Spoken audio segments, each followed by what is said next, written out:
अस्सलाम वालेकुम friends, welcome back to my channel mathematical thought. अभी जो हम बुक स्टडी कर रहे थे उसको ज़रा पेंडिंग के ऊपर रखा हुआ है मैंने, क्योंकि उसके लिए थोड़ा सा मुझे मज़ीद स्टडी की ज़रूरत है। उसे स्टार्ट करेंगे जल्दी। तो आज मैं एक आर्टिकल पढ़ रहा हूँ, एक पेपर है जिसका टाइटल है philosophical method and Galileo's paradox of infinity.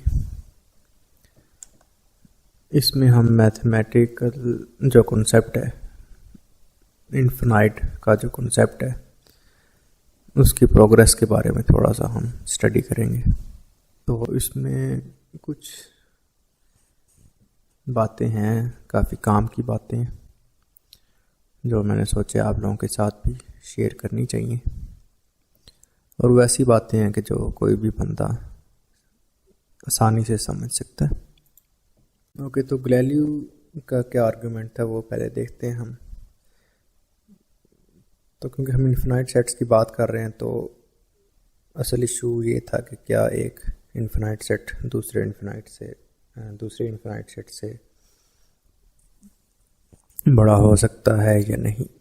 तो इसमें हम मिसाल ले लेते हैं। लेट्स सपोज आपके पास एक नेचुरल नंबर का सेट है 1 2 3 4 5 6 7 8 अप टू चलता जा रहा है इन्फिनिटी तक। और एक दूसरा सेट हम ले लेते हैं जो कि इसका सबसेट है।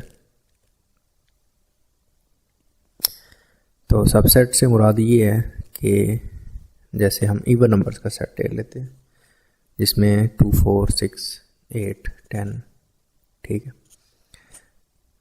ऐसे नंबर्स आ रहे हैं।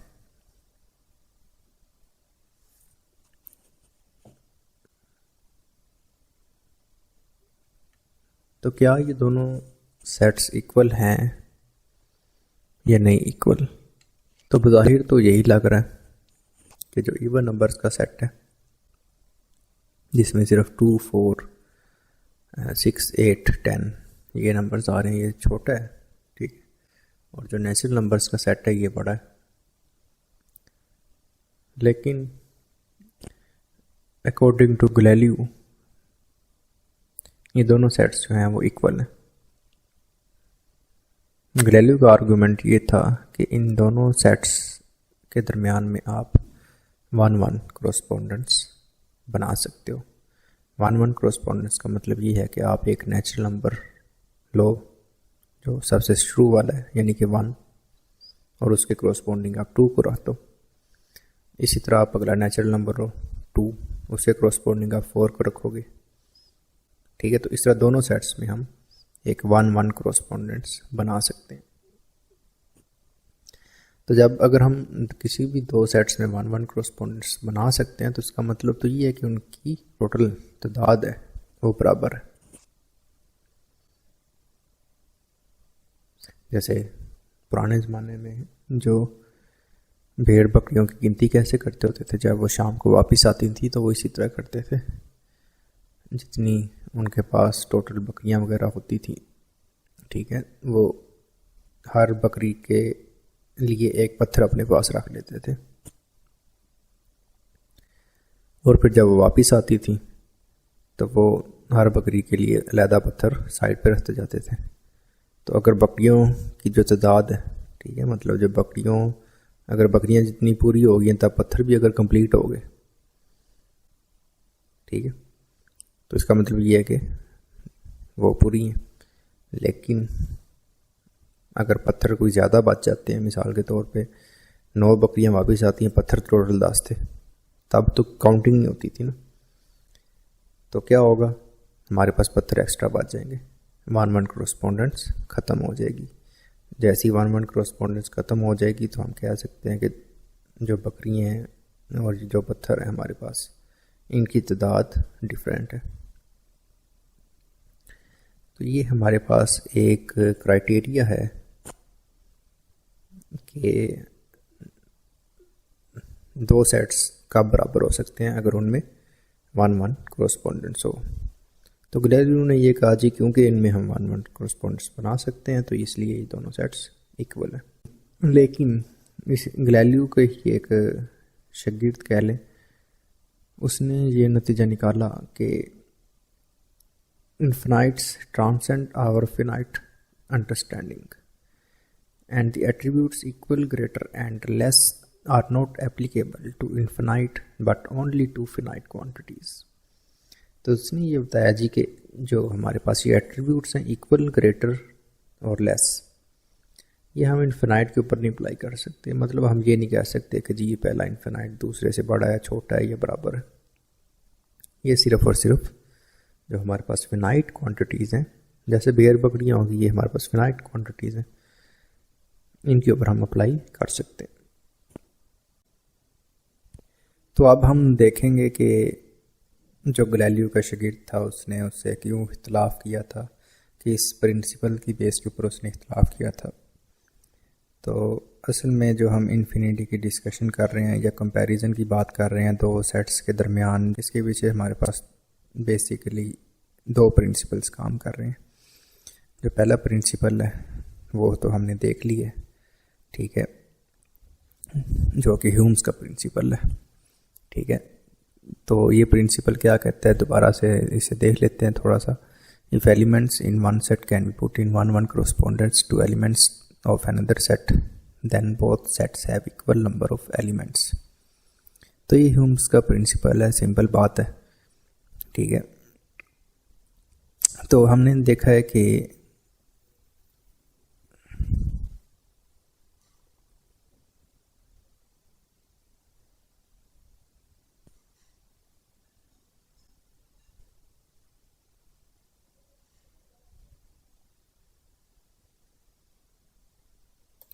अब हम इस प्रिंसिपल को इन्फिनाइट और फिनाइट दोनों केसेस में चेक करते हैं कि क्या ये दोनों केसेस में सेटिस्फाई होता है या नहीं होता, या दोनों केसेस में ये हमें क्या रिजल्ट देता है। तो वही हम जो पहले हमने एग्जांपल्स लिए, तो फिनाइट के केस में हम दो सेट ले लेते हैं, नेचुरल नंबर और इवन नंबर्स। लेकिन इस बार हम नेचुरल नंबर कितने लेंगे, पहले 100 नेचुरल नंबर ले लेते हैं 100 तक, 1 2 3 4 अप टू 100। इस तरह इवन नंबर जो मैंने यहाँ पे वीडियो में आपको ई से शो हो रहा है सेट, ठीक है, वो इवन नंबर्स का सेट है जिसमें सिर्फ ऐसे नंबर जो 2 से डिवाइड हो सकते हैं, ठीक है, वो हम ले रहे हैं। तो ये कौन से आ जाएंगे, 2 4 6 8 10 अप टू 100 तक। लेकिन हम देख सकते हैं कि इसमें से कुछ नंबर्स जो हैं वो कम है, जो ऑड नंबर्स हैं वो इसमें नहीं है। तो क्लियरली हम ये कह सकते हैं कि जब दोनों सेट्स अगर फिनाइट हों, ठीक है, तो नेचुरल नंबर जो 100 तक है और इवन नंबर जो 100 तक है, ठीक है, ये दोनों इनकी तादाद जो है वो बराबर नहीं है। Clearly E is subset of N, ठीक है। तो ई जो है इवन नंबर जो है वो क्या है, नेचुरल नंबर का सबसेट है इस केस में। तो हम कह सकते हैं कि जो हमारे पास फिनाइट का केस होता है उसमें प्रॉपर सबसेट, जो सबसेट होता है वो can not be equal to its parent set, ठीक है। तो जो सबसेट है वो कभी भी अपने पेरेंट सेट के इक्वल नहीं हो सकता। अब हम इनफिनाइट के ऊपर देख लेते हैं। तो अब हम दो सेट ले लेते हैं, एक ए सेट है एक बी सेट है। ए के अंदर वही हमारे पास नेचुरल नंबर है 1 2 3 4, लेकिन इस बार क्या है, ये चलते जा रहे हैं अप टू इन्फिनिटी तक। तो बी को ले लेते हैं हम, ठीक है, बी के इवन नंबर्स का सेट है। तो इसके यहाँ पे भी हम देख सकते हैं कि जो बी सेट है वो ए का सबसेट है, ठीक है, क्योंकि बी में जो है वो सिर्फ 2 4 6 8 ये वाले एलिमेंट्स आ रहे हैं, लेकिन ये भी इन्फिनिटी तक चलते जा रहे हैं। तो हमने देखा कि पीछे इन दोनों के दरमियान हम 1 1 कॉरस्पॉन्डेंस बना सकते हैं। 1 को 2 से रिलेट कर दे, 2 को 4 से, 3 को 6 से, 4 को 8 से। तो इस तरीके से हम इन दोनों सेट्स में भी 1 1 कॉरस्पॉन्डेंस बना सकते हैं। तो जो ह्यूम्स का प्रिंसिपल है उसके मुताबिक जो जितनी ए में जितने एलिमेंट्स उतने ही बी में एलिमेंट्स हैं। तो ह्यूम्स के प्रिंसिपल के मुताबिक ये दोनों इन्फिनाइट सेट्स के हैं, इनकी जो तादाद है दोनों इन्फिनाइट सेट्स की वो बराबर है।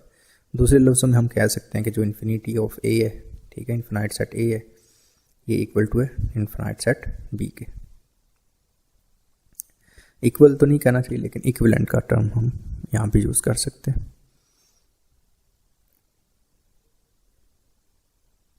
तो एक तो ये हमारे पास प्रिंसिपल है, ठीक है, जिसकी बेस के ऊपर हम दो इन्फिनाइट सेट्स को कंपेयर कर सकते हैं, ठीक है, कि आया वो बराबर है या नहीं बराबर, कौन सा इन्फिनाइट सेट बड़ा है, कौन सा इन्फिनाइट सेट छोटा है।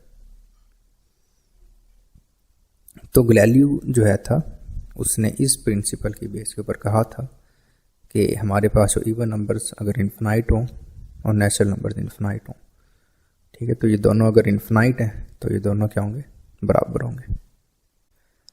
इसके बाद जो दूसरा प्रिंसिपल है जिसकी बेस के ऊपर हम दो सेट्स का कंपैरिजन करते हैं, वो यूक्लिड्स का प्रिंसिपल है, जो ये कहता है कि whole is strictly greater than any of its part, कि जो एक पूरी जो कुल होगा ना, जिसे हम कहते हैं कुलियत, ठीक है, वो अपने तमाम जुज से बड़ा ही होगा, ठीक है, मतलब अपने उसके जो जुजियात होते हैं, ठीक है, आप उसका कोई भी छोटा पार्ट ले लें, जो जाहिर है जो होल होगा वो हमेशा उससे बड़ा ही होगा। अब हम इसे अपने फिनाइट और इन्फिनाइट दोनों केसेस के ऊपर अप्लाई करते हैं और देखते हैं कि हमारे पास क्या रिजल्ट आता है, कौन सा सेट हमारे पास बड़ा आता है, कौन सा सेट हमारे पास छोटा आता है। तो यहीं पे हमें पता चल जाएगा कि तो जो उसका गैलीलियो का शागिर्द था वो इस प्रिंसिपल की बेस के ऊपर गैलीलियो से इख्तिलाफ कर रहा था। तो पहले फिनाइट में हम देख लेते हैं, तो क्लियरली हमें पता है कि जो नेचुरल नंबर है 1 2 3 4 और जो इवन नंबर है, इवन नंबर जो है वो नेचुरल नंबर होल है, इवन नंबर जो है उसका एक पार्ट है। ये वही बात है कि जो इवन नंबर है वो सबसेट है नेचुरल नंबर का।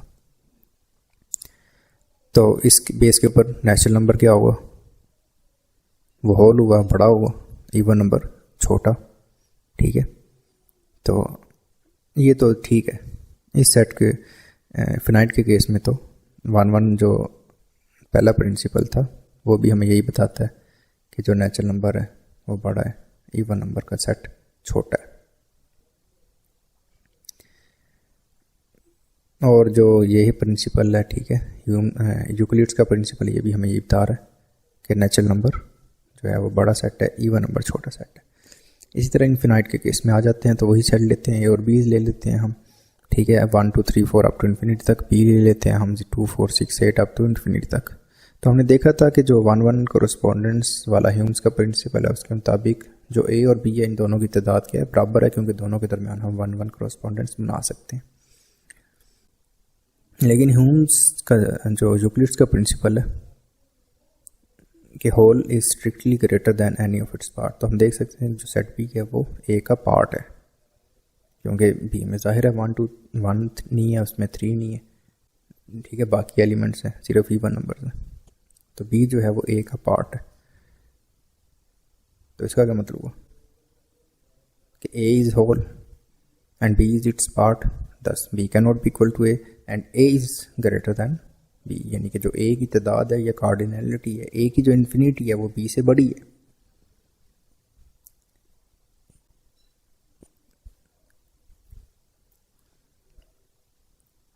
तो क्या a की इन्फिनिटी b से बड़ी है या छोटी है, ठीक है, इक्वल तो नहीं, ठीक है, इक्वल भी नहीं हम कह सकते। तो इस प्रिंसिपल की बेस के ऊपर ह्यूम्स का ये जो यूक्लिड्स का जो प्रिंसिपल है कि whole is greater than its part, ठीक है, इस बेस के ऊपर आके जो गैलीलियो का शागिर्द था वो उससे इख्तिलाफ कर रहा था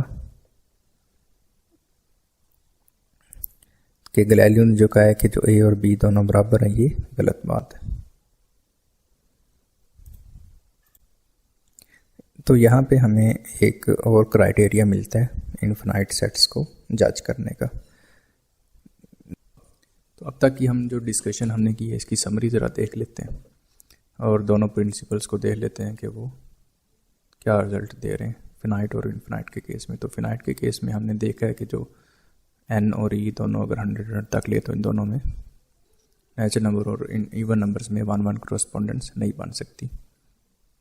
ज़रा एक में 100 एलिमेंट्स है, एक में 50 एलिमेंट्स है, तो 1-1 एक को हम एक के साथ तो नहीं जोड़ सकते ना।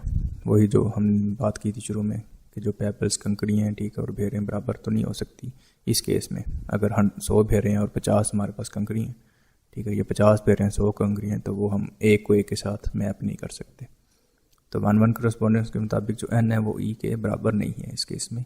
और जो दूसरा प्रिंसिपल था हमारे पास यूक्लिड्स का प्रिंसिपल के whole is greater than its part, तो उस प्रिंसिपल के मुताबिक भी हमारे पास n जो है वो बड़ा है और e हमारे पास छोटा है, दोनों बराबर नहीं है।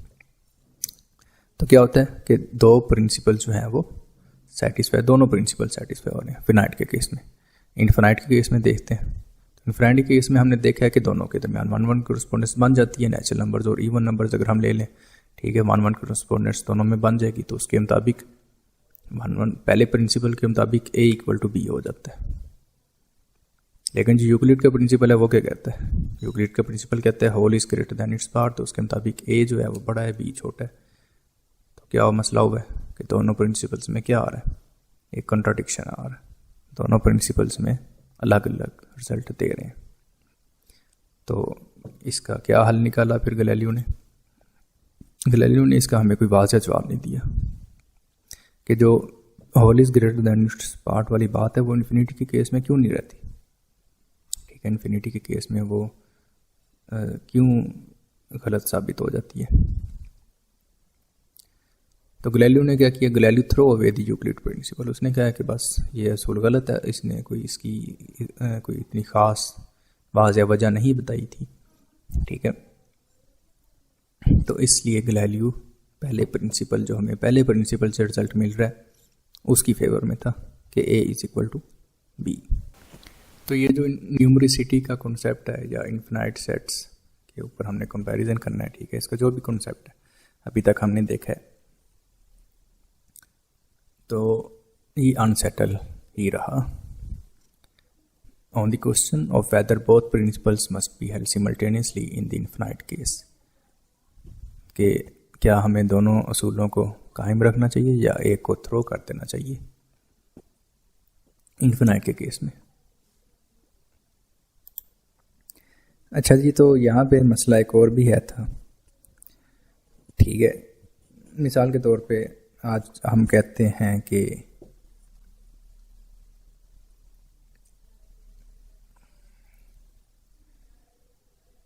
जो एक लाइन होती है हमारे पास वो कंटिन्यूस होती है। ठीक है, मतलब कोई भी लाइन होती है वो इन्फिनाइट नंबर ऑफ पॉइंट्स के ऊपर मुश्तमिल होती है।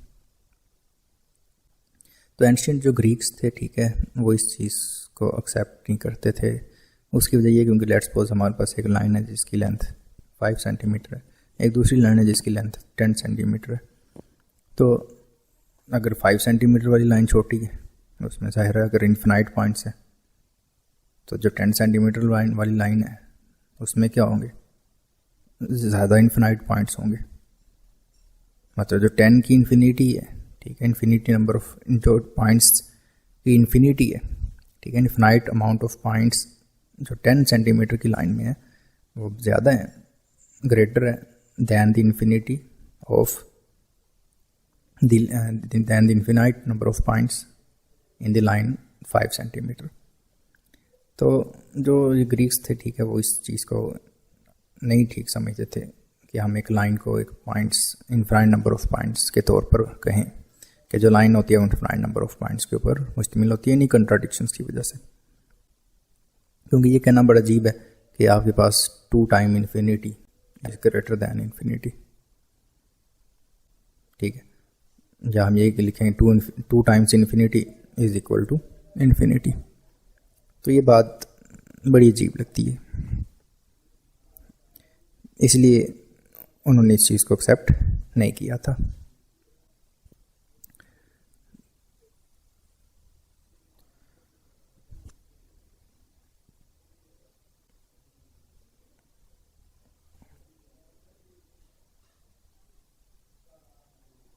अब हमारे पास टोटल 2 एग्जाम्पल्स ऐसी आ गई हैं। तो एक एग्जाम्पल जिसमें हमने देखा है कि जो एक एग्जाम्पल में जो यूक्लिड का प्रिंसिपल काम कर रहा है, दो इन्फिनाइट की दो एग्जांपल्स आ गई हैं।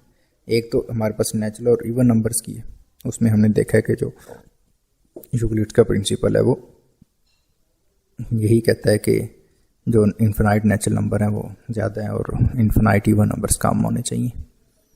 और दूसरी एग्जांपल हमने जो देखी है वो ये स्ट्रेट लाइंस वाली देखी है। तो स्ट्रेट लाइन के मुताबिक एक इन्फिनिटी बड़ी है जो होल है, ठीक है, 10 सेंटीमीटर अगर होल है तो वो बड़ी इन्फिनिटी है, ठीक है, और जो 5 सेंटीमीटर वाली है वो छोटी इन्फिनिटी है। तो क्या हम अब ये जो कॉन्ट्रडिक्शंस आ रहे थे, मसला जो आ रहा है वो यूक्लिड के प्रिंसिपल में आ रहा है। जो 1-1 कॉरस्पॉन्डेंस है उसमें इतना मसला नहीं आ रहा। 1-1 कॉरस्पॉन्डेंस के मुताबिक तो दोनों सेट्स बराबर हो जाते हैं, लेकिन क्या दोनों लाइंस 1-1 कॉरस्पॉन्डेंस, अगर हम एक लाइन के इन्फिनाइट नंबर ऑफ पॉइंट्स लें और दूसरे के 10 सेंटीमीटर के इन्फिनाइट नंबर ऑफ पॉइंट्स लें, तो क्या दोनों लाइंस की जो पॉइंट्स हैं वो 1-1 कॉरस्पॉन्डेंस में आ सकते हैं? क्या ख्याल है आपका? तो असल में हम ये कह सकते हैं कि जो गैलीलियो का हाइपोथेसिस था, ठीक है, कि जो यूक्लिड वाली बात जो है वो गलत है इन्फिनाइट के केस में, ठीक है। ये सिर्फ एक पार्शियल सॉल्यूशन था एक बड़े फिलोसॉफिकल मसले का। तो आज की जो वीडियो है वो यहीं पे हम ख़त्म करते हैं। इससे आगे फिर हम चलेंगे और देखेंगे कि गैलीलियो के बाद वाले जो मैथमेटिशियंस या फिलोसफर्स या फिजिसिस्ट जो आए थे उन्होंने इसको कैसे फिर हल किया। चैनल को सब्सक्राइब ज़रूर करें ताकि हम ये सफ़र, क्योंकि चैनल को जितने ज़्यादा लोग सब्सक्राइब करेंगे उतनी मुझे ज़्यादा मोटिवेशन मिलेगी ताकि मैं इस किस्म की मज़ीद वीडियोस बना सकूं। Take care.